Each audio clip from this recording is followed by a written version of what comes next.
안녕하세요. 고려대학교 산업경공학과 DSB 연구지 소속 석박통합과정 강영호입니다. 제가 오늘 리뷰할 논문은 탭 트랜스포머, 태뷸러 데이터 모델링 유지 컨텍스처 인베딩입니다. 아카이브 프리프린트로 2020년에 공개된 논문이고요. 현재 117회 인용되었습니다. 해당 논문은 태뷸러 데이터를 트랜스포머를 통해 모델링한 논문입니다. 목차는 다음과 같이 준비하였습니다. 먼저 본 논문에 대해 간단하게 소개하도록 하겠습니다. 오늘 소개할 논문의 방법론의 이름은 탭 트랜스포머입니다. 이 탭 트랜스포머는 트랜스포머를 통해서 이 태뷸러 데이터, 그 중에서도 카테고리컬 피처의 컨텍스트 인베딩을 제공하는 아키텍처를 제안하였습니다. 이 태뷸러 데이터에 노이즈가 있거나 결칙치가 있어도 강건함을 보였고요. 레이블이 지정되지 않은 데이터를 통해서 프리트레이닝을 진행하고 그 후에 레이블이 지정된 데이터로 파인 튜닝을 수행하는 세미 슈퍼바이즈 러닝을 통한 결과도 보였습니다. 다음은 인트로덕션입니다. 해당 챕터에서는 태뷸러 데이터에 대한 간단한 설명, 그리고 트랜스포머를 기반으로 하고 있기 때문에 트랜스포머에 대한 설명, 그 다음에 세미 슈퍼바이즈 러닝에 대해 간단하게 설명드리도록 하겠습니다. 태뷸러 데이터란 저희가 쉽게 접할 수 있는 스프레드시트, CS 파일, SQL 데이터베이스 등에서 볼 수 있는 말 그대로 이 테이블 데이터입니다. 태뷸러 데이터는 열과 행으로 구성이 되어 있고요. 열은 피처, 행은 관찰값에 해당하는 observation 또는 인스턴스를 나타냅니다. 이러한 태뷸러 데이터는 추천 시스템, 온라인 광고 등에 사용될 수 있습니다. 태뷸러 데이터를 모델링하는 기존 방법론들에 대해서 설명드리도록 하겠습니다. 먼저 머신러닝 방법으로 Gradient Boosted Decision Trees, 줄여서 GBDT입니다. 트리 모델의 앙상블 버전이고요. 약한 예측 모델인 디시전 트리를 반복적으로 학습을 시켜서 강한 예측 모델을 만드는 기법입니다. 이 태뷸러 데이터에 대해서 좋은 성능을 보이고 있고 학습이 빠르면서 해석이 쉽다라는 장점이 있습니다. 다만 GBDT는 스트리밍 데이터의 컨티뉴얼 트레이닝에 부적합하고요. 이미지, 자연어 등 멀티모델로는 효율적인 엔드투엔드 러닝이 불가능하다는 단점이 있습니다. 또한 결측치가 있거나 노이즈가 있는 데이터를 처리하기 위한 최신 딥러닝 방법론들이 적용될 수가 없으며 로버스티니스 연구가 많이 진행되지 않았다는 한계점이 있습니다. 다음으로는 MLP, 멀티레이어 퍼스트런입니다. 앞서 트리 기반의 한계점이었던 멀티모달에서의 엔드투엔드 학습이 가능하다라는 장점이 있고요. 다만 해석이 불가능하다라는 한계점이 있으며 결측치, 노이즈 데이터에 대해서 그리고 세미 슈퍼바이즈 러닝에서도 좋은 성능을 달성하지 못하고 있습니다. 이제 가장 큰 한계점으로는 앞선 트리 기반 모델보다 성능이 낮다라는 점이 가장 큰 한계점이라고 볼 수 있을 것 같습니다. 그래서 저자는 이러한 한계들을 극복하고자 트랜스포머 기반의 모델을 제안하고자 하였습니다. 트랜스포머에 대해서 간단하게만 언급드리도록 하겠습니다. 자세한 내용은 저희 연구실 김동아 박사의 트랜스포머의 버트 영상이나 저희 연구실 연구원분들이 제작한 트랜스포머 서베이 영상 참고하시면 좋을 것 같습니다. 우측 상단에 링크 달아두겠습니다. 트랜스포머는 NLP, 자연어에서 머신 트랜스레이션을 위해 제안된 시퀀스 투 시퀀스 모델입니다. 이 트랜스포머는 인코더, 디코더 구조로 되어 있는데요. 각 인코더, 디코더는 N개의 동일한 블록이 쓱 되어 있는 형태입니다. 이 트랜스포머의 경우 문장의 토큰들이 하나의 매트릭스로 인풋을 구성하기 때문에 순서 정보를 반영하지 못하는 그런 문제가 있었습니다. 그래서 이를 보완하기 위해서 이 포지셔널 인코딩을 통해 순서 정보를 반영해주게 됩니다. 그리고 이 셀프 어텐션이라는 것을 통해서 다른 위치에 있는 토큰들로부터 힌트, 정보를 받아 현재 토큰을 더 잘 인코딩할 수 있게 하는 과정을 거치게 됩니다. 다음은 세미 슈퍼바이즈 러닝입니다. 이 세미 슈퍼바이즈 러닝은 지도학습 그리고 비지도학습의 중간 형태를 띠는 학습 방법이라고 생각하시면 됩니다. 이 정답이 있는 데이터와 없는 데이터를 함께 사용하는 방법인데 이 레이블이 없는 데이터에서 얻은 데이터의 구조, 분포, 군집과 같은 정보를 사용해서 이 모델의 성능을 향상시키는 것을 목표로 하고 있습니다. 크게 프록시 레이블, 수도 레이블 메서드와 컨시스턴시 레귤라이제이션 그리고 하이브리드 메서드로 나뉠 수가 있습니다. 프록시 레이블, 수도 레이블 메서드 같은 경우는 이 레이블 데이터가 존재하는 데이터만 이용해서 모델을 학습을 한 다음에 레이블 데이터가 존재하지 않는 데이터에 대해서 모델이 예측을 하고 그 예측을 정답으로 가정해서 레이블링을 다시 진행해서 학습하는 그런 과정입니다. 컨시스턴시 레귤라이제이션 메서드는 레이블이 없는 데이터에 어떠한 변형을 가해서 이 변형이 다시 원상태로 복구할 수 있도록 하는 그런 방법입니다. 하이브리드 메소드는 그 위에 두 가지 방법을 혼합하는 방법입니다.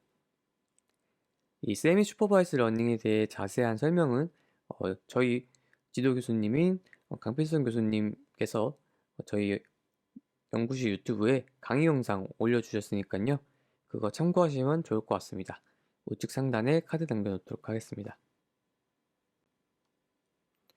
다음으로 본 논문에서 제안하고 있는 탭 트랜스폼에 대해서 설명드리도록 하겠습니다. 탭 트랜스폼의 전체 아키텍처입니다. 이 탭 트랜스폼은 카테고리컬 피처에 대해서 인베딩을 해주는 컬러 인베딩 레이어와 인베딩된 카테고리컬 피처의 컨텍스트 인베딩을 산출하는 트랜스포머 레이어, 그 다음에 컨티뉴어스 피처와 합쳐져서 최종 아웃풋을 내는 멀티레이어 퍼세트론 MLP로 구성되어 있습니다. 노테이션을 확인해 보면 인풋 X는 카테고리컬 피처인 X캣과 그 다음에 컨티뉴어스 피처인 X컨트로 구성이 되어 있습니다. X캣은 총 N개의 카테고리컬 피처로 구성이 되어 있습니다. 카테고리컬 피처의 컬럼 인베딩에 대해서 설명드리도록 하겠습니다. 기존의 트랜스포머에서는 인베딩 레이어를 통해서 인베딩 과정을 진행해주고 그 다음에 포지션 인코딩이 더해지는 방식을 사용했습니다. 하지만 탭 트랜스포머는 연속적인 시퀀스를 다루는 게 아니고 독립적인 카테고리컬 피처를 다루고 있기 때문에 우선 포지셔널 인코딩이 필요가 없고요. 인베딩 레이어 대신에 인베딩 룩업 테이블이라는 것을 구성하였습니다. 즉, 카테고리 피처의 클래스에 따른 인베딩이 각자 지정되어 있다고 볼 수가 있습니다. 한 카테고리 피처 안에 D개의 클래스가 존재할 경우 D개의 인베딩 뿐만 아니라 결치치, 미싱 밸류에 해당하는 그런 인베딩 하나를 더 추가해줘서 각 카테고리 피처마다 D 플러스 1개의 인베딩을 생성하였습니다. 그리고 나서 여기서 좀 독특한 점은 같은 카테고리 안에 존재하는 클래스들은 공유하는 파라미터들이 있다라는 건데요. 예를 들어서 이 성별이라는 카테고리랑 결혼 여부라는 카테고리가 있을 때 두 카테고리는 굉장히 다른 특징을 갖고 있다라고 할 수가 있습니다.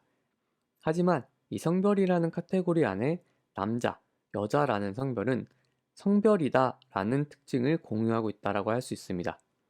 따라서 이 인베딩을 구성을 할 때 다음과 같이 cπi는 공유하는 파라미터라고 할 수가 있고요. wπij는 클래스별로 다른 파라미터들로 구성하게 됩니다. 그래서 아래 그림과 같이 인베딩이 이렇게 있을 때 앞단에 여기에 노란색에 해당하는 것은 i번째 클래스 카테고리컬 피처에 대한 파라미터가 되겠고요. 그 다음에 뒤에는 이 j 클래스에 대한 파라미터들로 구성할 수가 있습니다. 이 공유하는 파라미터 cπi의 수는 전체 인베딩 길이의 4분의 1 또는 8분의 1로 실험을 하였다고 합니다. 다음은 트랜스포머입니다. 이 컬럼 인베딩을 통해서 인베딩 벡터로 표현된 이 카테고리 피처들은 트랜스포머 인코더만을 사용해서 컨텍스트화됩니다. 트랜스포머 인코더의 구조는 바닐라 트랜스포머 인코더 구조와 동일합니다. 자세한 설명은 생략하도록 하겠습니다. 이 트랜스포머 인코더를 통해서 컨텍스트화된 카테고리컬 피처랑 그리고 연속된 변수 X 컨트와 컨캣한 다음에 MLP 레이어를 통해 최종 아웃풋을 산출하는 구조를 갖고 있습니다. 그래서 여기서 보시면 카테고리컬 피처는 컬러 인베딩을 거치게 되고 트랜스포머를 통해서 컨텍스트 인베딩을 도출한 다음에 컨티뉴얼 변수인 X컨트와 컨캣이 되고 멀티레이어 퍼세트론으로 예측을 하게 된 다음에 Y와 비교하는 로스를 계산하는 그런 함수로 구성이 되어 있습니다. 밑에 출처에서 이 탭 트랜스포머에 대해 이해하기 쉽게 그려진 그림이 있어서 가지고 와봤습니다. 다음과 같이 카테고리컬 인풋과 이 컨티뉴어스 인풋이 이러한 과정들을 거쳐서 인베딩 하나의 인베딩으로 구성하게 되고 멀티레이어 퍼세트론을 통해서 최종 아웃풋을 도출한다는 점 참고하시면 좋을 것 같습니다. 다음은 세미 슈퍼바이즈 러닝을 위한 프리트레이닝 기법들에 대한 설명입니다. 본 논문에서는 마스크 랭귀지 모델링, MLM 기법과 리프레스 토큰 디텍션, RTD 방법을 사용하였습니다. 이 MLM 방법은 K% 피처들을 임의로 선택을 해서 누락된 것으로 마스킹 처리를 하고요. 그 다음에 트랜스포머를 통해서 마스킹된 피처들의 원래 값으로 예측을 하도록 크로스 엔트로피 로스를 통해 학습하는 방법입니다. 그래서 다음 오른쪽 그림과 같이 이거는 자연어 그림이지만 여기서 어떠한 피처를 마스킹을 하고 그 값이 무엇이었는지 예측하는 식으로 진행이 되는 방법이다 라고 보시면 될 것 같습니다. 다음에 리플레이스 토큰 디텍션, 이 RTD 방법은 원래의 피처를 해당 피처의 임의값으로 대체를 하고 원래 값이 맞는지 아니면 대체된 값인지 예측하는 바이너리로 예측하는 그런 방법입니다. 그래서 다음과 같이 어떠한 값이 바뀌었을 때 이 값이 바뀐지 안 바뀌었는지 예측하는 그런 방법이다 라고 보시면 될 것 같습니다. 이제 실험에 대해서 설명드리도록 하겠습니다. 먼저 데이터셋입니다. 데이터는 UCR 리포지터리, 오토ML 챌린지, 캐글에서 구할 수 있는 15개의 바이너리 클래시피케이션 데이터셋을 사용하였습니다. 실험을 위해서는 5개의 크로스 밸리데이션을 분할을 하였고요. 학습, 검증, 테스트의 비율은 65, 15, 20%를 두었습니다. 세미 슈퍼바이즈 러닝 세팅에서는 학습 데이터의 피개만큼의 관측치를 레이블드 데이터로 사용하고 나머지는 언레이블 데이터를 사용하였습니다. P값은 50, 200, 500으로 두었습니다. 자세한 데이터의 설명은 오른쪽 표와 같습니다. 다음으로는 셋업입니다. 먼저 트랜스포머의 히든 디멘션은 32로, 레이어 수는 6, 멀티헤드 수는 8로 두었습니다. MLP 레이어는 2개로 두었고요. 인풋의 길이에 따라서 다르게 세팅을 하였습니다. 각 크로스 밸리데이션마다 20 하이퍼 파라미터 옵티마이제이션을 수행을 하였고요. 평가 지표로는 AUC를 사용하였고 프리 트레이닝은 세미 슈퍼바이즈 실험에서만 사용했다라고 합니다. 먼저 트랜스포머 레이어를 사용함에 따른 결과입니다. 트랜스포머 레이어를 제거하고 MLP만 사용한 경우와 탭 트랜스포머와 결과를 비교하였습니다. 이 탭 트랜스포머를 사용하였을 때 이 블라스차, 이 데이터셋을 제외하고 모두 MLP보다 높은 성능을 보였습니다.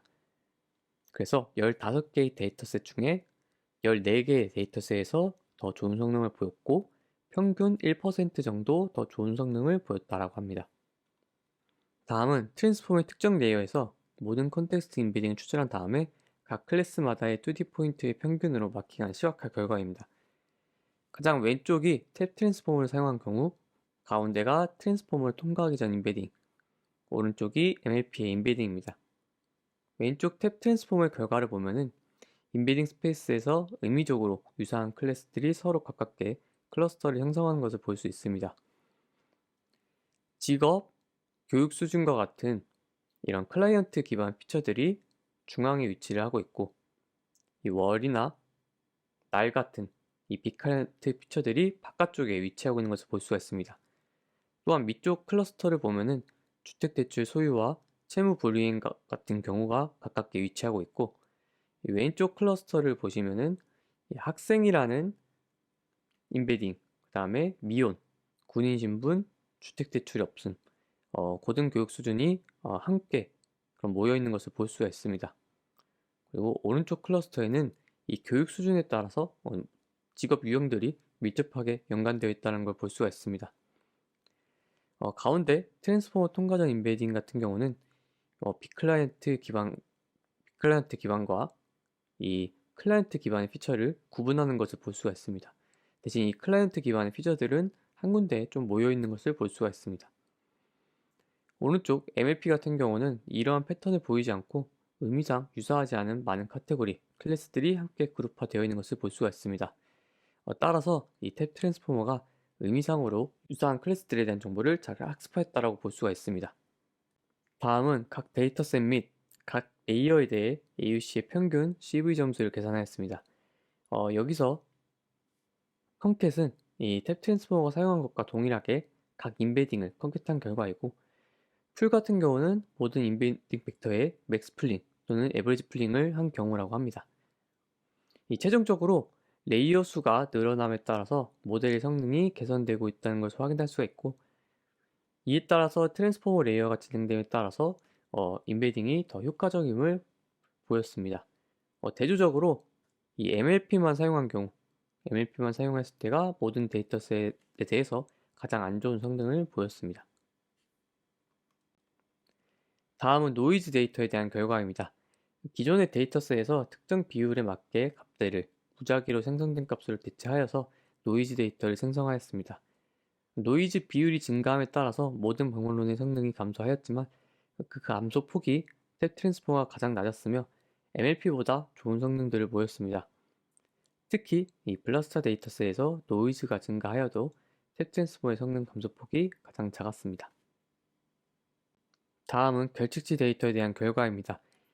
기존의 데이터셋에서 특정 비율에 맞게 값들을 인위적으로 누락시켜 결측치를 생성하였습니다.